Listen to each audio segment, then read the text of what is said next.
Okay, good afternoon. Thank you everybody for being here. My name is Liliana Rojas Suarez. I'm a senior fellow here at the Center for Global Development.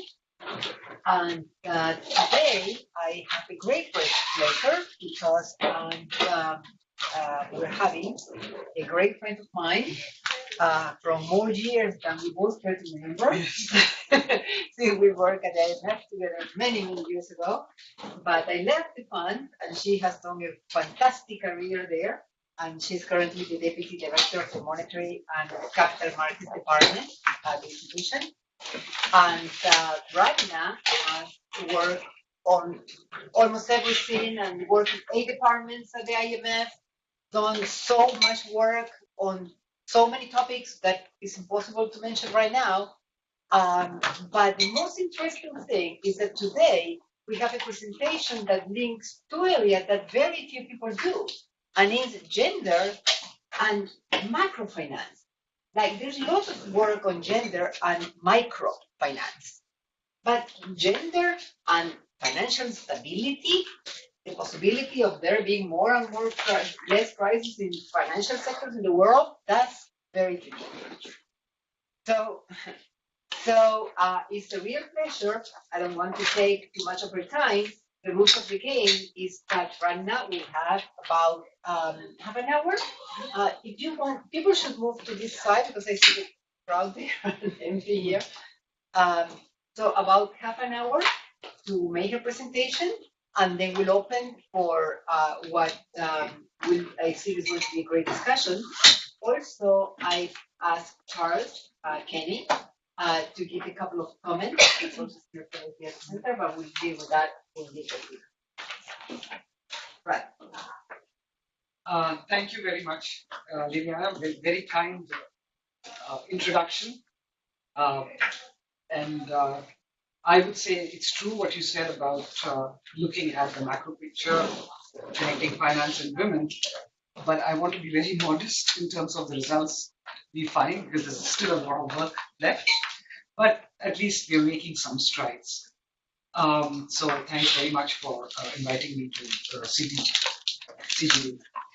So as you'll notice from the bottom of the slide, of the first slide, I have a long list of co-authors, and one of them is here, Adolfo Baraja, so you can help answer some tough questions. And the important thing to note is that it's perfectly gender balanced. There are 4 men and 4 women. I was very keen for men to co-author this paper, to bring perspective, diversity of views, which I'll talk about later. So when we started this project, a big part of our motivation was very much to broaden the debate about women and finance. And of course, to take the opportunity that we had a champion in our managing director. Now, I have worked with Masood, and I have to say he's a great champion, so I'm very happy to see him here. So the traditional debate really has focused much more on women as users of financial services, and such as payment, service, credit, etc. So it's framed in terms of financial inclusion, an area that you have worked in also, and we've presented together, which is defined as the access to and use of financial services. So here the work is, and the gender gaps are quite well documented. Now, in recent 5 years, both the World Bank and the IMF, they have built 2 major global data sets that allows us to give much more thought and analysis on financial inclusion. So on the demand side, we have the World Bank Global Index, and on the supply side, the IMF has called what is the Financial Access Survey. And the effects of greater use of finance are well documented.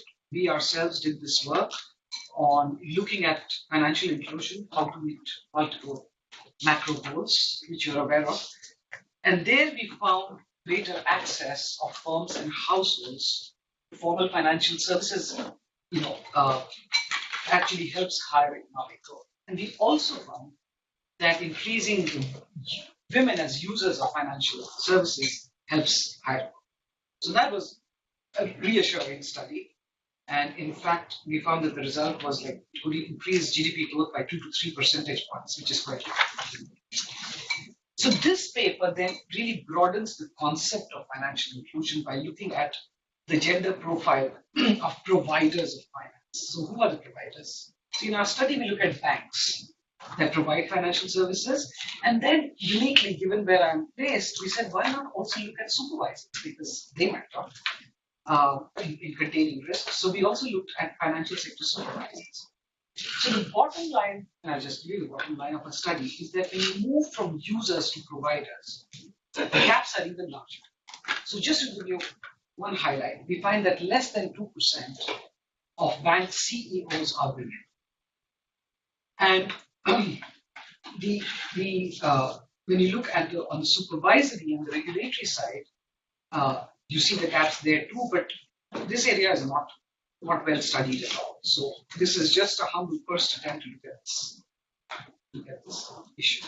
So just before we get into what we find, let's see what we do know about the gender gaps in access to finance. So just a couple of charts. So globally, we find that about 58% of women have accounts compared to 64% of men. But what is really interesting, as you can see here, is that the gender gap is fairly non-existent in high-income countries, where almost 95% have accounts. But then there are huge gaps that you see in emerging markets and developing countries. And and I was coming from South Asia. I was very surprised to see such high gaps in our region relative to some of the others. And then, just because I'm from India, I looked at India, and 20% gaps kind of didn't make sense, but that's what it is. So that's one thing. Then in the next slide, if you look at what happens over time, and here we look at women as borrowers, so the percentage of women as borrowers, what does it look like? We just took some few countries, and we find that every case it's less than 50%, and they are pretty low in most countries. But then we also find that it is improving over time somewhat in most countries. And studies have shown, and this is not our study, but there's a lot of studies, it shows that about 70% of the women who own small SMEs, for example, they face very severe constraints, much more restrictive, for example, collateral requirements, shorter maturity of loans, higher interest rates than men. So that's on one side. On the other side, they are also more or less financially literate, and also they lack control of household financial resources. So that's what we know so far. So what does this study? In this study, here's what we find. First, we find that even though there has been progress, women, and we look at the proportion of women in bank loans, less than 20% of bank loans are occupied by women. This is global. And less than 2% are bank CEOs, as I mentioned. But the second one, and this, I'm sure, well, it was already controversial within the co-authors when we found this. And it was interesting how at least some of them among my co-authors were reacting. And I'll tell you later why. But what we do find, and I'm going to use the word associated rather than causality, that banks with higher share of women, they tend to have higher capital and lower NPL ratios, which we find as financial stability.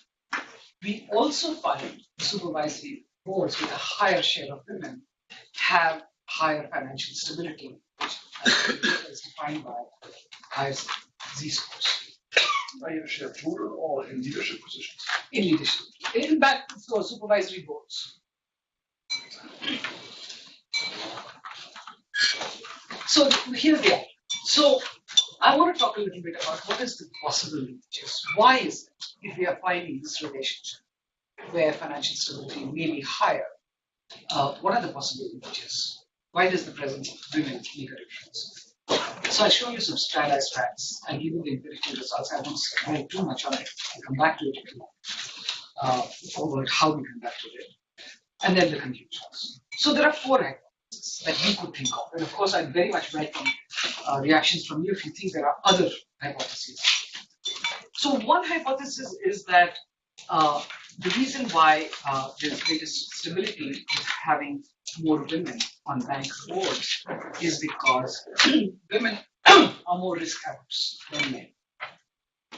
So this is highly controversial. I think people who've done work in this area, they say no, you're trying to say that women, are innately have some innate properties. That is not true, etc. The evidence on this is actually quite mixed.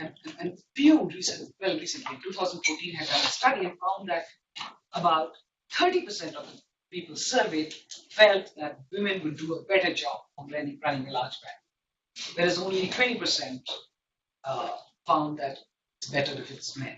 But most of the rest of them were agnostic. So that's one. So this is about innate ability. A second is about hiring bias. So here the argument is that there's a selection, practices are discriminatory, meaning the hiring bias is towards hiring more men, implying if the women actually made it, then they had to have higher qualifications. That's how they. And because they have higher qualifications, then if there are more women on these boards, that means the quality of their decisions is better. So that's one argument, the hiring bias. A third argument is the diversity hypothesis, which you'll be familiar with. It says simply that when there are mixed gender boards, they tend to perform much better because they bring a diversity of views. A fourth one is a selection bias. This says it's not because women are innately more risk averse, it's because the companies that are doing a better job of risk management are taking less risks, attract more. It's coming from selection bias. So these are the points out there. Are we able to definitively establish in our study which ones are the right ones? To be honest, we can't do it definitively. We can say a few things about some of them, but not really. So let me then talk about the stylized banks. So here we look at about 800 banks covering 72 countries over 13 years, 2001 to 13. That's the data that we managed to get. And then we looked at banks with women CEOs. And it was quite amazing. Actually, we can fit them all in one page. With only 15 we could find out of these 800 banks which have bank CEOs. And they're all. So that's one start result we found. Second, we looked at the share of women on boards of directors of banks. So we look at, So if you just could just explain what that.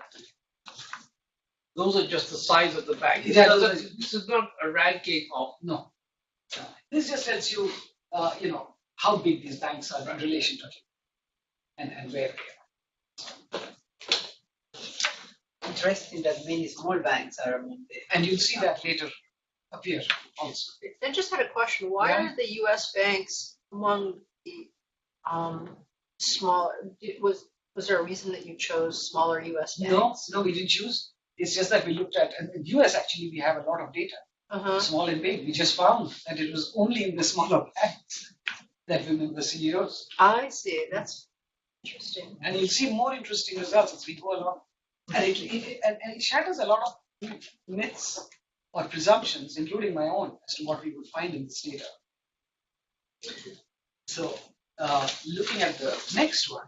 So here, this basically tells you, if you look on the horizontal axis, it says what is the share of women on bank? 0%. And then, in how many banks? It's a simple one. So 1,082 banks had no women on the boards. This is not about CEOs, this is on the boards. At the other end, only 2 banks had more than 50%, 60%. And we found nothing beyond 60%. Now, this is an interesting chart because what you should expect here is that if indeed it was gender balanced, then around 50 should be the highest, right? And equally distributed on both sides. But this is such a skewed distribution all on one side, showing how few women are present on bank boards. So this was quite interesting. So basically, here we find that most of the distribution lies below 20, right? 1082, 692, 1292, these are all less than 20%. So I think, at least on the basis of facts, at least you can say that the glass ceiling in finance at the top has barely cracked. So that's very clear. Then you look at the next one. So this one now gives you a regional perspective across the world. And here again, and this is one of the at least presumptions, that we thought that advanced economies will do much better than developing and emerging markets. But look at sub-Saharan Africa. In sub-Saharan Africa has 19% of the women on both underwriters. But then if you look at North America, it's only 13%. So the cross-country, look at Latin America. I didn't want to say that because of that's what it shows. 2%. So, and it hasn't moved. We had debates on that too. We had debates. Yeah, I know. This was a very emotional topic with the six of us when we were writing this paper. But there is one encouraging news.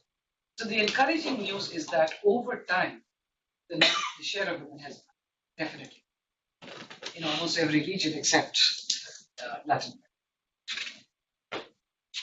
And then this answers one of the questions that's raised about share of women on different types of banks. So it's really interesting. Here, if you look, you find that savings banks have been the leaders in hiring more women, having more women in bankers. 45% of savings banks. 45% of women were in the boards of savings banks. But then, obviously, if you look at other areas, securities firms, etc., investment banks, much smaller. So the type of bank also matters. Now let's look at supervisory data. So this is the first time that anybody has presented any supervisory data based on gender. And there we colored the map and you said, okay, so let's look at the women on supervisory boards and let's color them. So, the dark purple is 0, the red is one where we have more than 50%. So what really stands out is, and so the more than 50%, you could barely get the red on our chart, so we blew it up. So there are like 5 countries that you see are more: Albania, Serbia, Israel, Rwanda, Swaziland. And it's interesting, some of them are in Africa, right? Now, if you look at the US, it's about 13%.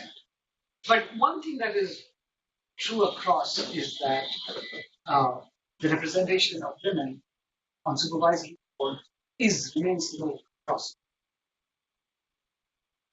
Okay. Then next slide. So now we look at by income groups. So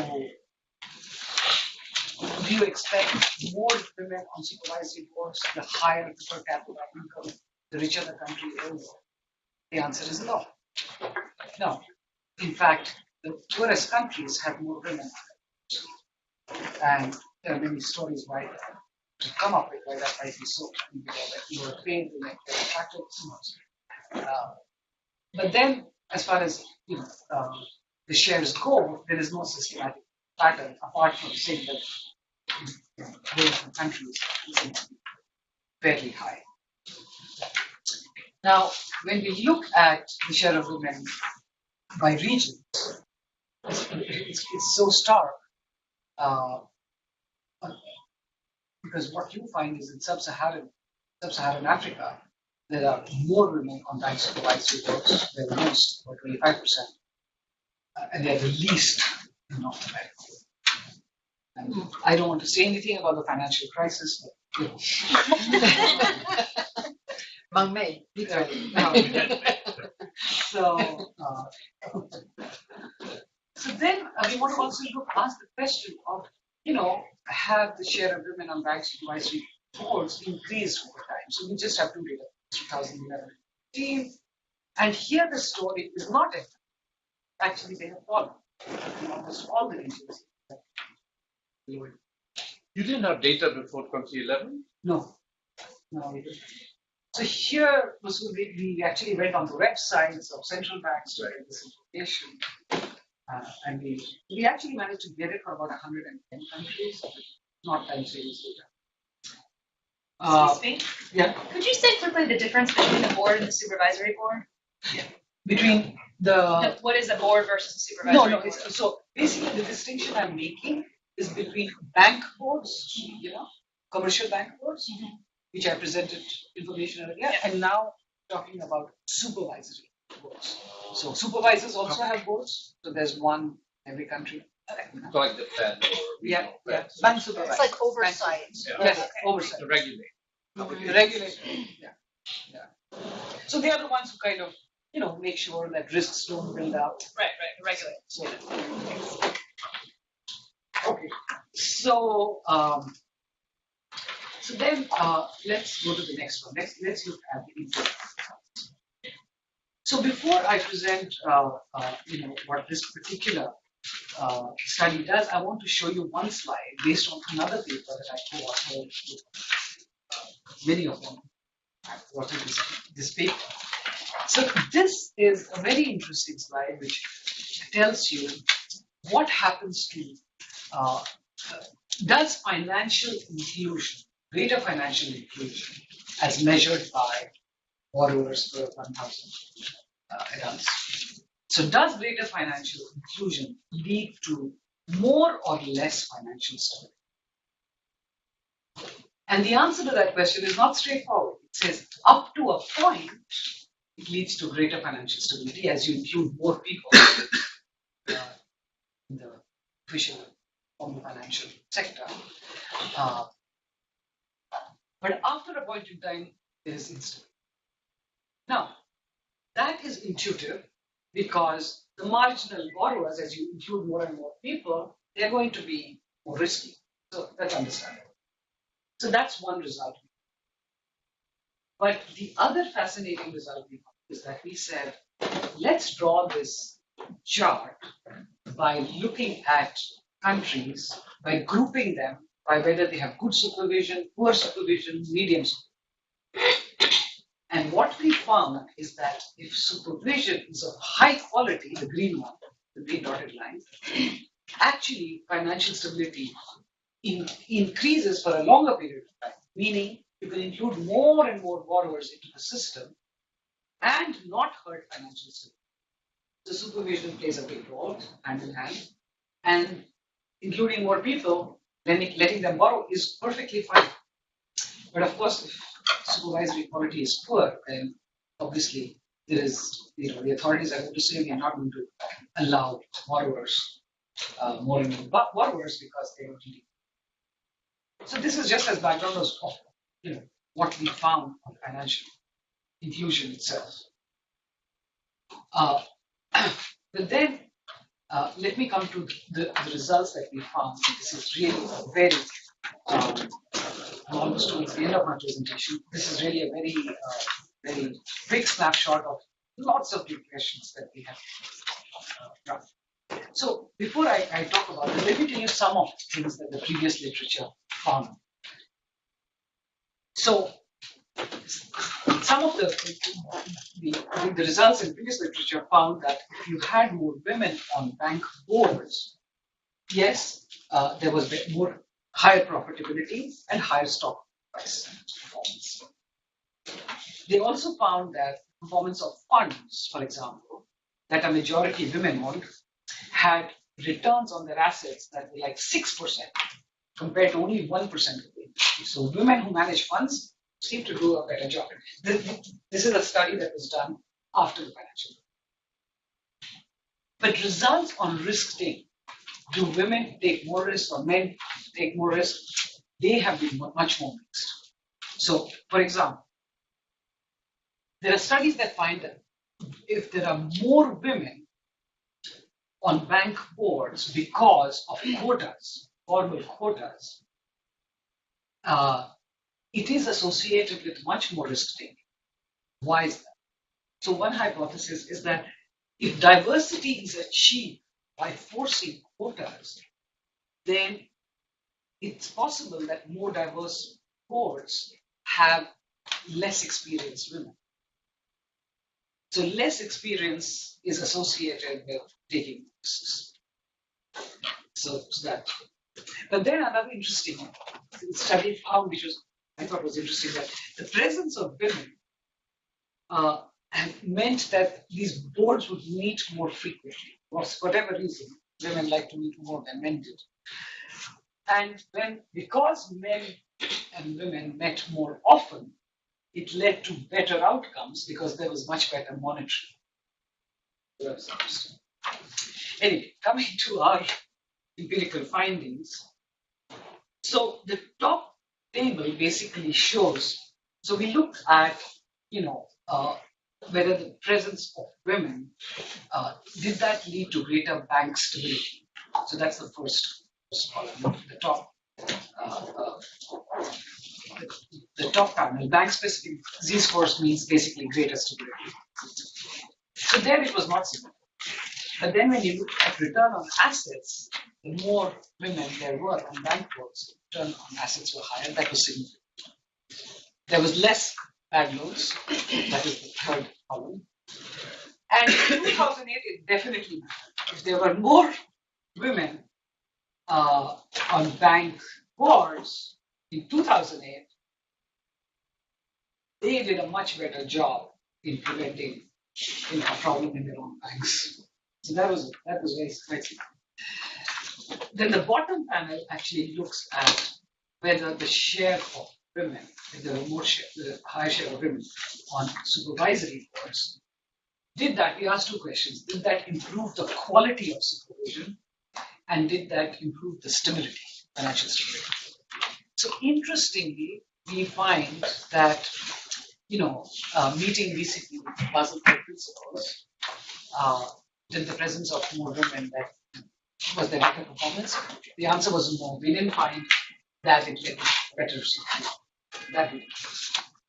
But what we did find is that it did lead to higher financial stability.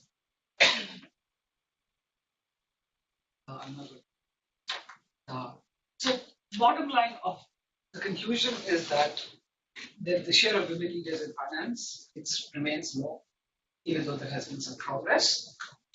Second, higher shares of women on bank and supervisory boards do lead to higher financial stability, bank stability.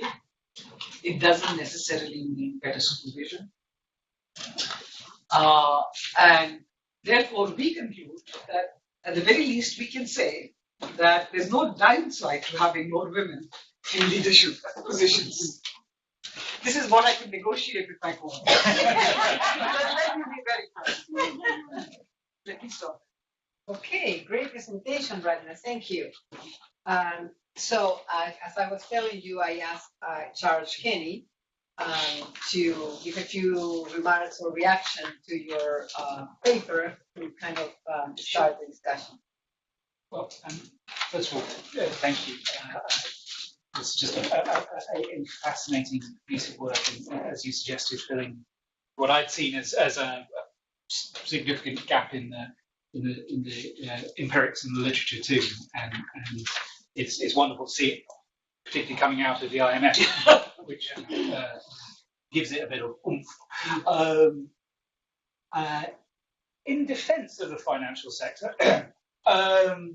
this is not obviously just a problem of banks, and if you look at US Fortune 500 companies, about a little under 5% are run by women. So banks are worse, but a little bit worse. And if you look at the fund itself, 3/4 of the IMF's senior management is male. So the IMF's doing a bit better, but has some way to go itself. And as you point out again, it's not just outside finance as well. It's not just a problem of developing countries. If you take the World Bank enterprise surveys and you look at the percentage of those enterprises that are managed by women, across the world, it's about 20%, and it is lower in the OECD countries in that database than it is, again, in sub-Saharan Africa, which in this case is leading the way. And I think that does have implications for what's causing it. For a start, it can't just be, it's not just a story of human capital, because if you look at education rates, at high school we're almost at parity worldwide in ratios of girls to boys in high school. If you look at university, we're beyond parity. There are more women worldwide in university than men. Obviously that does depend on subject, but you make the point in your paper that actually that is not a good excuse when it comes to finance. There are a lot of women coming out of universities with degrees in the right sort of subjects to be leading banks. So it's not a story of human capital, and it's not a story of straightforward discriminatory laws either. That is a huge factor in some countries, and in Saudi Arabia's of this world and so on. But in a bunch of countries, I saw Canada up there with 0% of its. Canada has a feminist foreign policy. They're all over this stuff. So I mean, it's about more than just having the basic laws in place to ensure discrimination. And so one of the parts of your paper I found particularly interesting was kind of about the flip side of that question, which is why is it that it seems there is an effect having more women on boards, and it sort of speaks to personality issues, if you will, although I want to use that term with care. Banks seem to be attracted to risk takers on in their senior management, for good but mainly for ill. Women, on average, are experimental studies from around the world suggest, on average, women are more risk averse. But there are also fascinating studies that suggest this is a cultural phenomenon. In particular, there's a lovely study out of China showing an upside to the Cultural Revolution. There weren't very many, but women born in Beijing at the time of the Cultural Revolution in experimental studies show no difference with men when it comes to risk-taking attitudes. Women born later, you start seeing a gap re-emerging, and women born in Taiwan at the same time, which of course escaped the Cultural Revolution, there remains that a gap that women are less risk averse. But putting it in those terms is of course completely the wrong way to put it. What I should be saying is men are too risk happy, and this is definitely a case where we would want the culture in banking and I think beyond, not to say, right, well, we're going to start teaching girls to take more risks. It's probably we're going to start teaching boys to take fewer risks, and that would be what would lead to progress. But that gets onto the question: what do we do about this? Because a depressing part of your paper was the finding on quotas. I'm kind of left deeply depressed.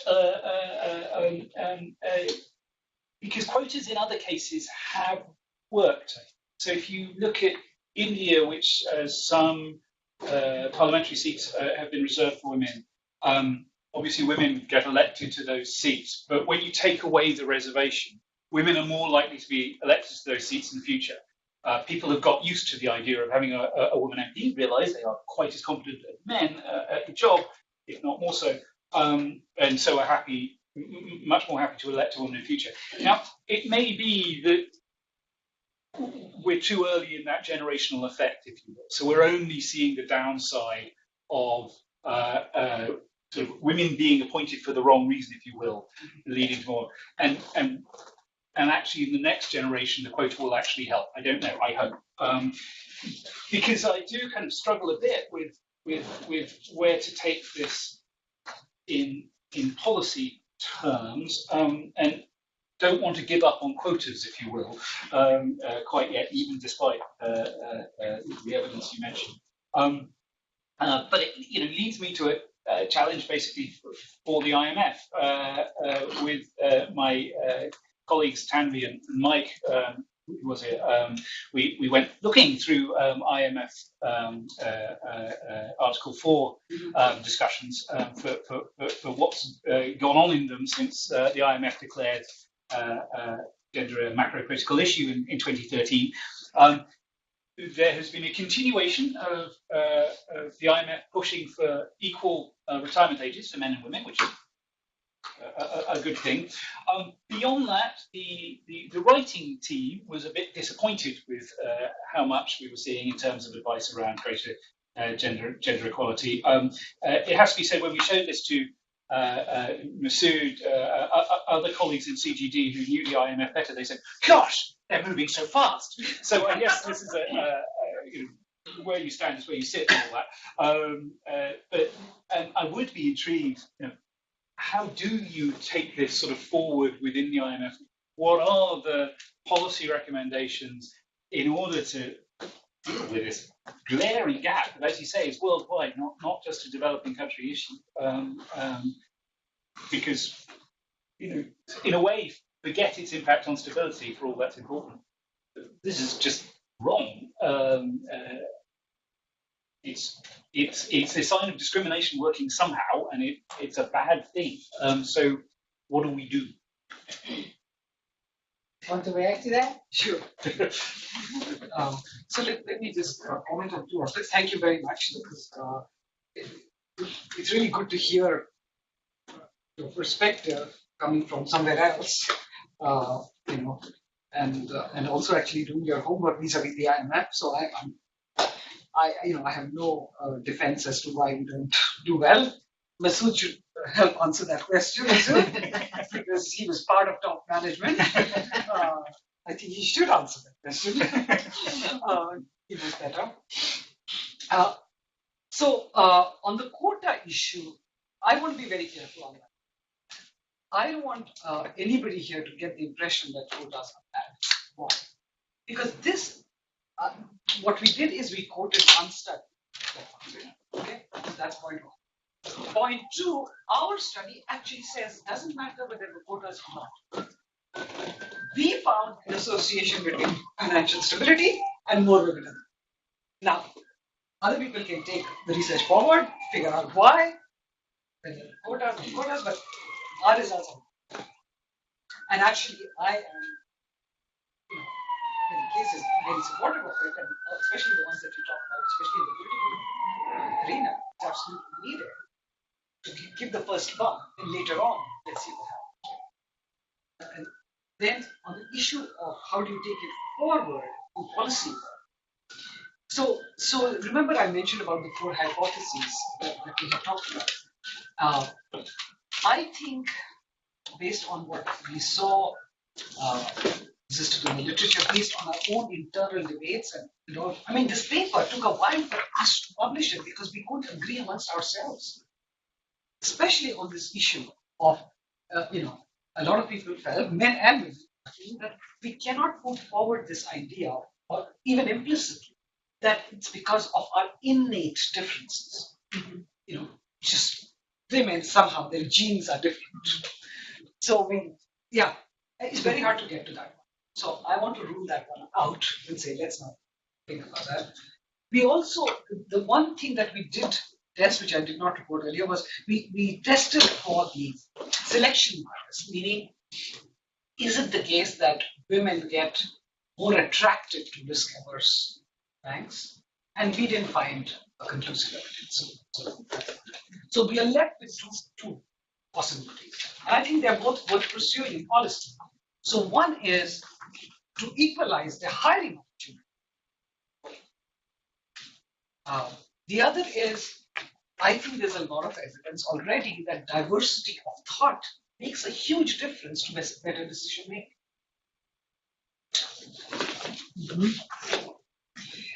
Just following up on the quota issues, could it be, principles of good governance imply to have diversity, and they are trying to be implemented in many countries. Could it be that there are not explicit quotas, but regulators kind of implicitly push the, at least from the point of view of the boards, in bank boards, to have more women, and so it's not an explicit quota, but it's in the conversation the regulators have with the banks, that they try to push into that. Because I've seen that. You have? Yes, in number of countries. You mean yours? In more than including mine, which is so low, right? But still, where the regulators informally try to convince the bank without having the quotas, because the quota is no.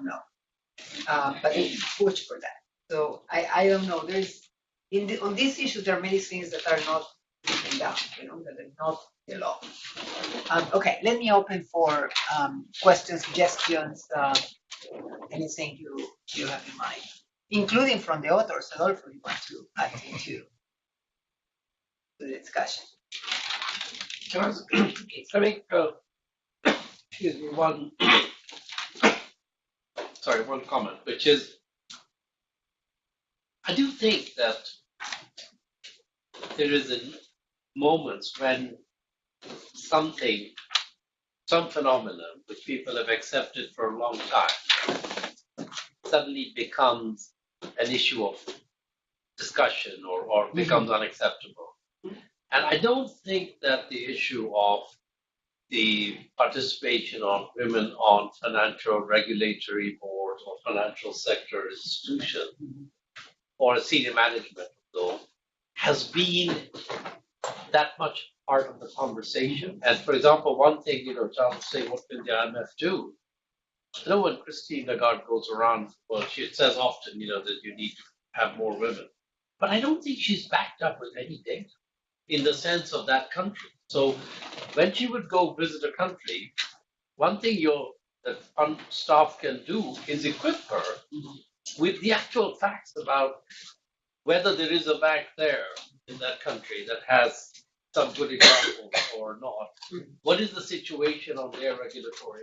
So that she could actually be a little bit, I think, call people out. And I'll just give you one example. In Davos, for example, I think it's about 4 or 5 years ago, they brought in a rule that said if you're a strategic partner, I think strategic partners of Davos pay about $800,000 a year to bring a team of 5 people to the Davos summit.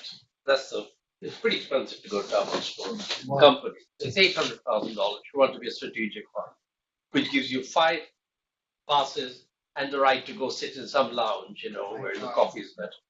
So, but they put in a rule that said one of these 5 had to be a woman at the board level. So meaning in the European system, it meant senior management at the chief executive or one below level. And if you didn't have one at that level in your company, you forfeited for the 5th place. Oh. And they got a lot of pushback the first year from their strategic partners who felt they're putting in lots of money, and this had kind of been sprung on them at 6 months' notice. Some of them tried to bring people and women at kind of more junior levels, the chief executive, special assistant, whatever. But they said it's not possible. They won't count towards that. And this year, I'm told that the strategic partners, actually 80-90% of them are able to bring 5 people. Wow. So I think it's a little exercise you could do with the Davos people, a little, or maybe Charles, this is something, I don't know, somebody can do, which would be just to see the effect of what was a kind of, not a quota, but kind of like an incentive stroke work priority, which just seems to have had an impact. So I think that there are things by pushing it along that you can have an impact on outcomes. You could do the same with invitations to the spring meetings. We are trying actually on the panels. So the MD returns back. She sees lots of panels. I mean, Except for a board. Yeah. Where she has 24 people sitting around the table, where the last I remember, she was the only woman sitting around the no, table. we have one. We have one more. But I do want to, and this I have to say about Masood, because I remember when I joined the fund, my own person, that was the night. I wanted to work in the Middle East. I just found the country very fascinating. So I called up the senior personal manager, and I said I'd like to interview. And I couldn't believe what he told me. And he said, "Let me not waste your time, and, or mine. We don't hire them." No. Yes. This was my second year. I was so stunned. He said, "Have you looked at our profile in the Middle East department?" And I actually had not. This is about professional stuff, right? About economies. No, of course the secretaries are waiting. Yeah. So then I went on the web. I didn't. There was no website, but we used to have this book. So I looked and I couldn't find a single woman. So he was right. There were no women. So of course, and that's when I first realized. I said, "Wow!" So all the women, we weren't that many. We were only 2 in that cohort. That means the guys can go interview, but we can't even go and interview. So it was really quite injustice. Forward, 2009, Masood took over. Masood was a big promoter, in the room. And I went to work for him as, kind of the number 2 in the department. I said, this is what irony, right? I tried so hard to get into this department as a junior person. But then Masood, you ended up having 2 women at the same time, which is like really high at my level. Out of 4. You have the maximum across all. So I think, bottom line of what I'm saying is top leadership absolutely matters. And incentives absolutely. Yeah, along those same lines, there's something called the EDGE certification, which I don't know Yes, if many of you have heard of before, but basically it's a nonprofit organization, international organization that gives incentives to companies to hire women, and the more they hire, the better incentive. They get a certification, which basically they can turn around and use as a marketing tool to attract better talent. Just 2 things. Well, maybe 3 things. On question. Oh, I'm sorry, Nancy. I'm Sarah from Global Developer. Very much interested in these issues from my previous experience. So one thing on this question of risk aversion, and you said that the data are very mixed. And I have seen data from these banks that use psychometric testing. The test which tests the entrepreneur's personality as opposed to their financial statements, which shows very clearly that there are no statistically significant differences among entrepreneurs between male and female entrepreneurs. I mean, so you might say if you had sort of a non-entrepreneurial woman versus a non-entrepreneurial man, there might be some risk aversion differences. But if you're comparing like to like, which is you don't see any differences. So, to me, that was a very good database to use. But just two questions. If I remember correctly, your data show that for banks with either women management or women on boards, they both have lower non-performing loans and better returns on assets. That's correct. Is that correct? So, but they don't necessarily have more. If you just look at the capital to asset ratio, that we didn't find any difference. But the 2 things that you mentioned, yes. Yeah. So that's sort of significant in suggesting if you have more women in managerial or oversight positions, it doesn't necessarily mean that some greater risk aversion is going to be associated with lower returns for the bank. Yes. And as you pointed out, this is true across a whole range of corporations. There's a lot of data now that returns on assets are better for companies with women managers. And so there should be every incentive banks to include women, just in terms of their performance. There should not be a trade-off between some sort of trade-off that if you include women, your returns on assets are going to be lower because they're not going to be so risk averse that that the portfolio should shrink. So I just wanted to get your reaction to that. But the second question is a very simple question. Were you also able, using your data, to examine whether banks with more women on boards and with more women in managerial positions tend to have women as a greater share of their clients, either for bank accounts or for borrowing? So I don't think, at all point, we didn't look at that second question. Yeah, we didn't have that kind of data. So on that, we That would be interesting also on the question, if you have more women, does it increase your non-performing loans or lower your returns on assets? right. So what we don't know, so yes, we found that there was lower performing loans, but we don't know why.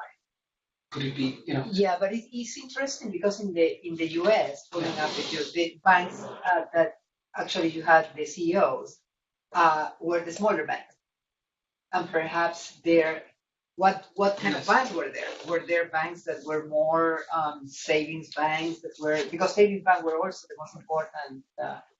Could they be ones that have more women in portfolio? So both, that would be a very interesting question. Yeah.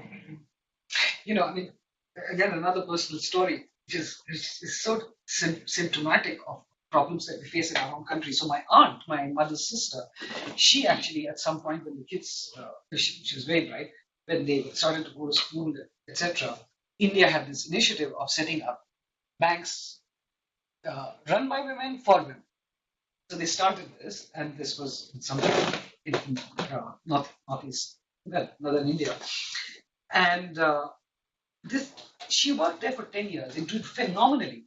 It was one of the most successful banks.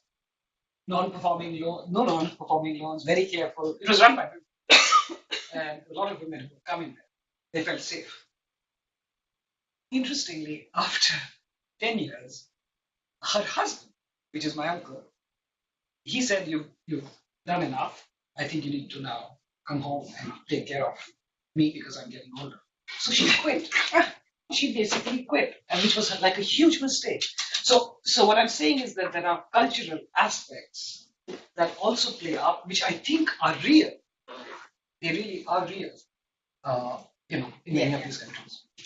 Just to add on to Nancy's point about the clients, it is hard to get client information from banks, but it would also be interesting to look at the creation of financial products that were created specifically for women, or like service delivery mechanisms. That could be an indirect way of looking at for the clients, Exactly. by the kind of instruments they provide. Yes, another one. I'd like to give a personal perspective on my own evolution working on this project. And it talks about it talks to the limitations of data and the directions in which data can lead you. And I think a few of us in the project started out very skeptical. And we knew we were working with macro data. We knew we were working with lots of cross-country data. And one of our initial criticisms was of our approach was we can't really prove discrimination. And it's absolutely true. In a strict sense, we can't. We would need a micro study that would have to take equal candidates and show that the male candidate is favored over the female candidate. So we can't do that. But these percentages just scream out at you. I mean, how is it possible that you can only get 2% female participation? It can't be that they're all objectively less preferable than. So you have to accept, even though you can't prove it, you have to accept that there is discrimination. And once you accept that, then a lot of the hypotheses we rely on are secondary. So are women different from men? It doesn't matter. If men and women are identical, but women are being discriminated against, banks are losing out on human capital. They're not getting the best human capital they should. And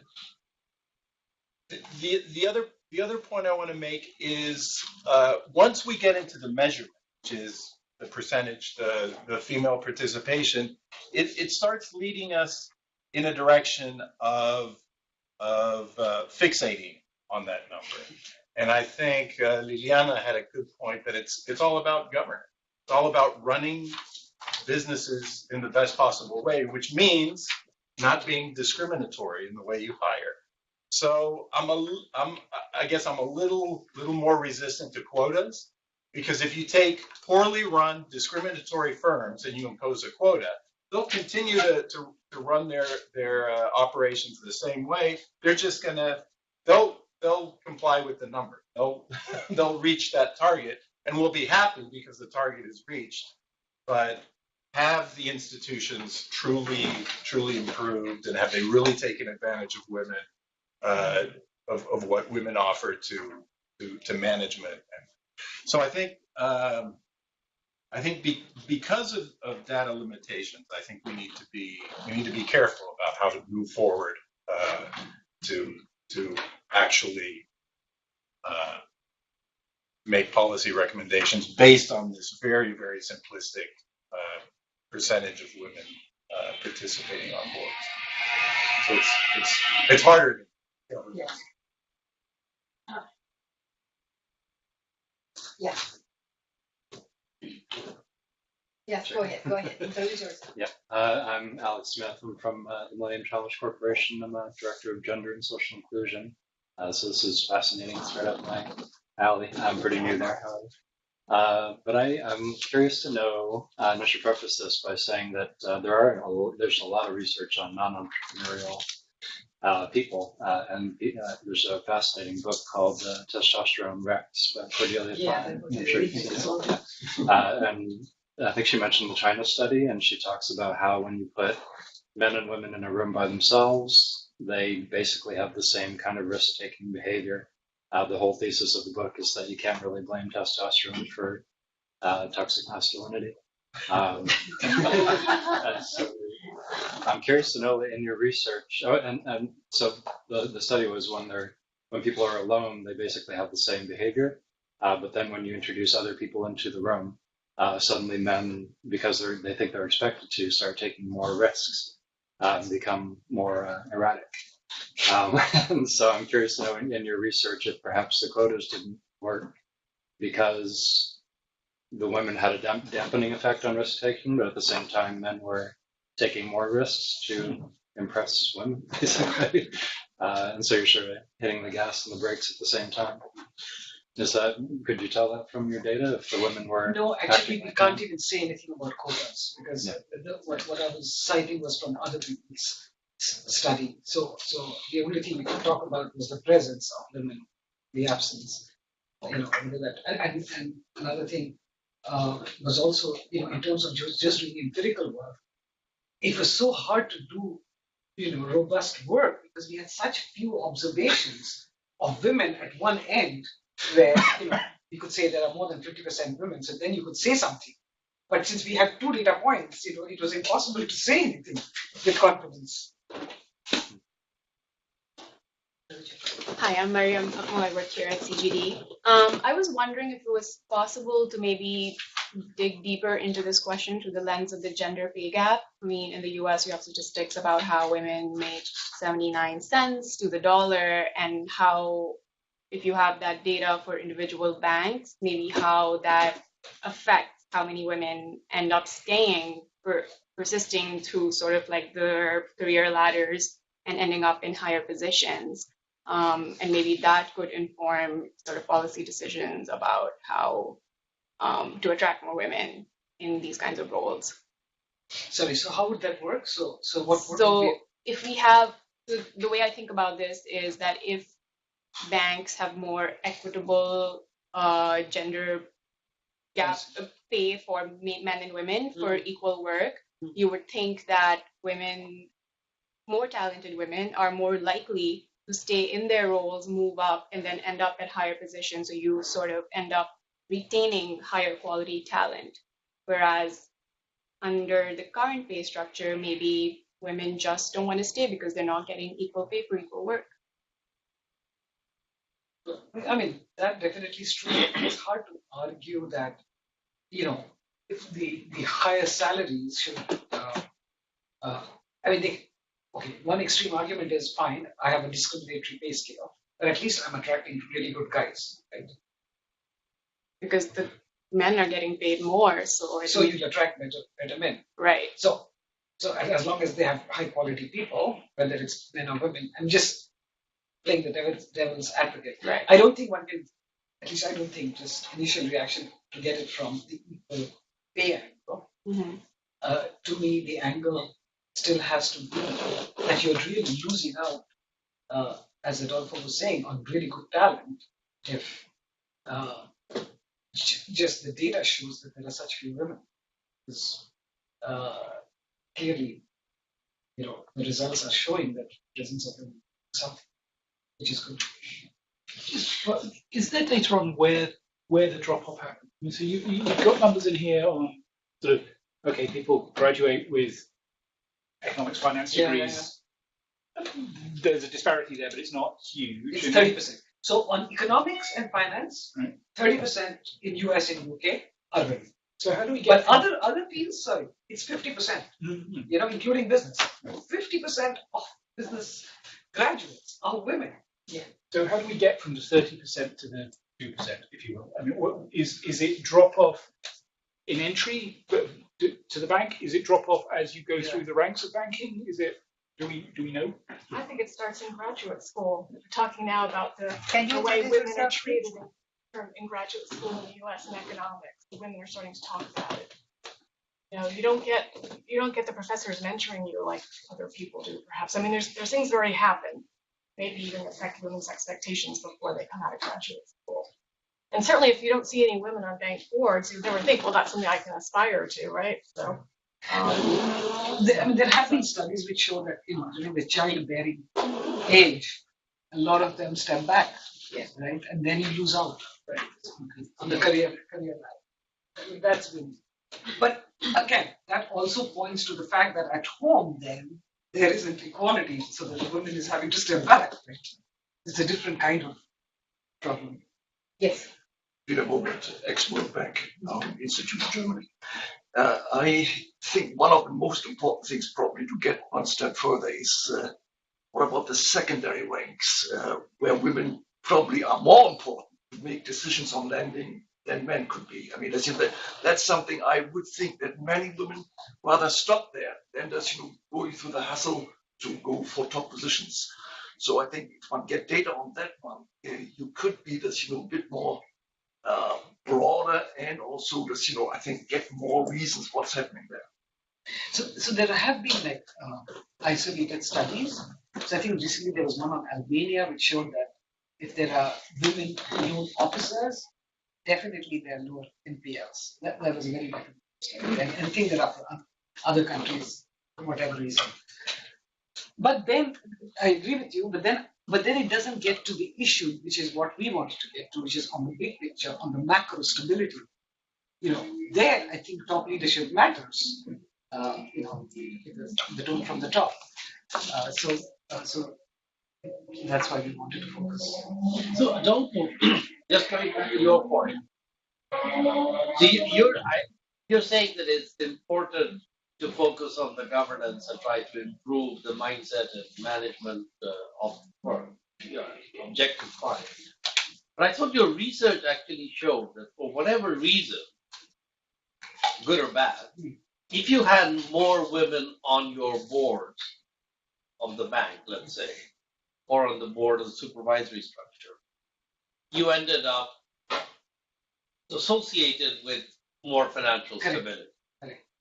And therefore, I don't see how that research is consistent with taking a view on quotas being good or bad. Because I could actually argue that that research says if you get there through quotas, it will be the best way to get there, but it still has the same impact. Whereas my suspicion would be that the banks that hire more women are just better run. they're better places to work. The risk management is better, and that's why Right. they have a more open. That may be the causality. But what I'm saying is that isn't it also the argument? You could also make an argument that it is if you have a critical mass of women in the board, that will change or help to change the culture of the bank and maybe force it to become better. So there is a little bit of chicken and egg. Exactly. But at least from your research, We can't we can't distinguish. go either way. Is what I was trying to And my question is, how do you get to that other objective? What is the other policy tool, right? So I agree that imposing a quota is not going to change whatever discriminatory practices are happening or the quality of the management. But what other tool do we have in our toolbox from a policy perspective to change those things?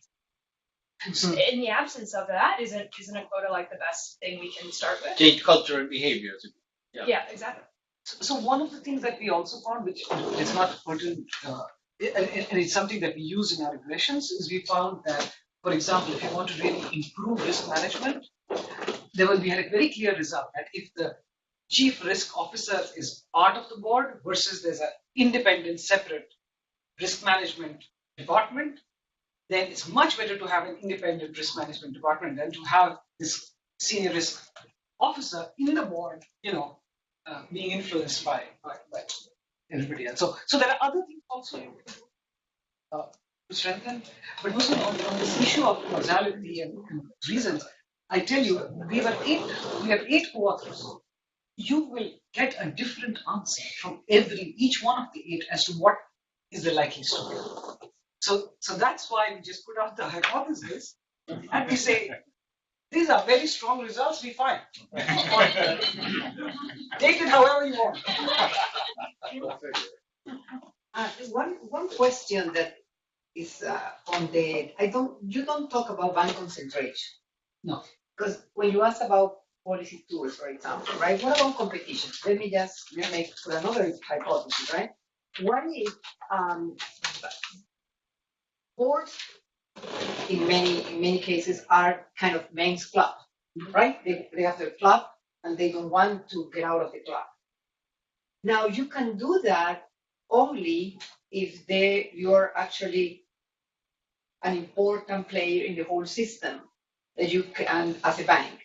So in highly concentrated systems, I would expect that behavior. I would expect the behavior to be diluted. I'm talking just from the economic point of view. If competition, and that's another tool that can be used, if competition were larger, because as Masood, you asked, you said, why, if performance is better with women, why wouldn't I have more women? Well, I won't have more women if I don't have competition. But if I do have competition, then that's a policy tool that I can use. So there's a nice hypothesis now today. That's true. And this is where those certifications come in that I was talking about, the EDGE certifications. They become important tools for, working with that competitive environment. Right. One question. So, Stefania Huela Cruz, head of gender in the IDB Invest, which is the private sector of the Inter-American Development Bank. I'd like to know, you mentioned culture and the cultural effects. So, how do you think it plays? Because on one hand, we're seeing Latin America, which doesn't have a fair share of women, but Sub-Saharan Africa does. So, how do you see culture playing in there? And one size fits all would work across different geographies? I'll be interested in your views in that. And to your point about EDGE, we have been certified in EDGE, both the IDB group, public sector, and us on the private sector, and we're actually launching one paper on that first. So I'll be happy to connect and share with the group about does it really work or not? So I'll just put that. That would be great to know. But EDGE hasn't been around that long. I think it's only been like maybe 2010. Yeah, I was going to say maybe a decade, not even. It's very interesting what we're looking at, so I'll be happy to circulate that once we launch it, beginning of March, so next week. Great, thank you. Yeah, it's a very difficult question. I mean, I won't even attempt to generalize on that. But it's not just differences in culture which you see in developing countries or something. But there's a difference. There's studies that have been done on the difference in culture between Germany and the US. So in Germany, women find it much harder to reach higher levels. So what they found is that the ones that did reach were hugely risk takers. So I mean, culture seems to play in that manner also. Then on the African example, I mean, there have been some work which I had alluded to earlier to say that there are so many supervisors because the pay there is not the best. Now, of course, many of these countries don't get into trouble because the financial sector is so small. So it's not such a big deal. So it works. So it may not be for the right reason, so to speak, why you see such high proportion. But I think much deeper and micro level study needs to be done to answer some of the big picture results. Basically, one word of culture, Yeah. which is, I mean, you have to look at it both across and over time. And Yeah. I mean, Christine Lagarde told me that when she had graduated from law school, she went back to France. She graduated in France. She was went to got into a big law firm in France. And at the end of the first year, her partner kind of sat her down and said that she's really doing very well, and they're very happy with her work. But in the conversation, he said, "But you will never become a partner because we don't have." In France, we won't be able to accept women partners. Our clients, there's always a client. Yes, right. Our clients wouldn't really accept a woman partner. And she, within 6 months, left and decided to make her life working for Baker McKenzie in the US. And she came over and started a career in Baker McKenzie and then became the managing partner of Baker McKenzie. So she was actually running the largest law firm. And so that tells me actually two things. One, that at that time, there was a big cultural difference between France and the United States. But also how things change over time. That today, that's now going back 30 years, but you say in France today, it would be a very different message. And I'm not sure there'd be much difference in message between France and the US today necessarily, in terms of what a young lawyer coming into a big law firm would get in one or the other place. And I think the other thing that's just important is that I do believe that you can nudge things along by action. And for example, in Saudi Arabia, Ratna will remember this, but I made a point of making sure that the team of economists that worked in Saudi Arabia always had a woman economist, which had never been the case before. And in fact, the lead economist on it, somebody we both know. And the consequence of that was that when she went for the first time to Saudi Arabian Central Bank, they didn't have a women's bathroom in the central bank on the floor for and so they had to put one in. And that bathroom, I'm happy to say, is still there as a change, which so I think by small actions, you can shift the pace at which organizational behavior changes. And that's why I do believe that if we just rely on I think competition is very important. I think market's important, but you just rely on market forces to kind of bring about behavioral change. It will take a bit longer than if you can push it along. And that's where I think institutions like the IMF, you guys can play a big role in it. So these are 2 points, this hearing. So one is, of course, the point we are making here is the imbalance in the financial sector. Right. So things can vary quite a lot by industry. I mean, but here the stark results really relate to the financial sector. Maybe they're there elsewhere. And the second issue is, here, of course, it's about private sector bank boards, etc. I mean, just traveling, and you have traveled a lot across the world and met people in finance, and especially in the government and the central bank. I am just so amazed that and if it goes back to your point, is if you don't look at the top, if you look at one level below or 3 levels below, you see a lot of women, and suddenly the women just disappear. then you become deputy governors, or I don't know why they disappear, but they make it so there is a clear glass ceiling within the official sector, which to me is much more disturbing because that's got nothing to do with competition; it's policy, right? Well, there's some speculation that some of that is self-selected, meaning women just don't go for the higher level positions because they have domestic responsibilities and whatnot. It's not something that I've heard it. I'm not saying I agree with it. Peace of mind. It's a good excuse, but Right. if you come right up just below the top, I'm surprised that you would want to go to the top, right? Yeah.